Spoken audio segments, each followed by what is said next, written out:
சங்கீதம் 4ஆம் அதிகாரம். என் நீதியின் தேவனே, நான் கூப்பிடுகையில் எனக்குச் செவிகொடும்.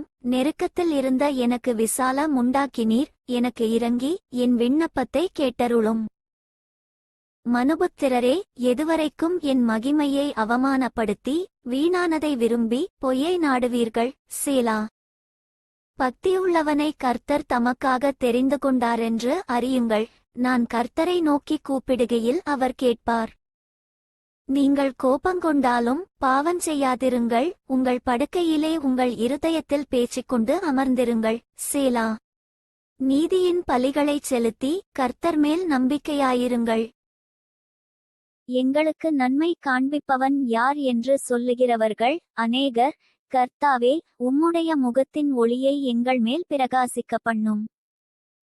அவர்களுக்கு தானியமும் திராட்சரசமும் பெருகியிருக்கிற காலத்தின் சந்தோஷத்தை பார்க்கிலும் அதிக சந்தோஷத்தை என் இருதயத்தில் தந்தீர். சமாதானத்தோடே படுத்துக்கொண்டு நித்திரை செய்வேன். கர்த்தாவே, நீர் ஒருவரே என்னைச் சுகமாய் தங்க பண்ணுகிறீர்.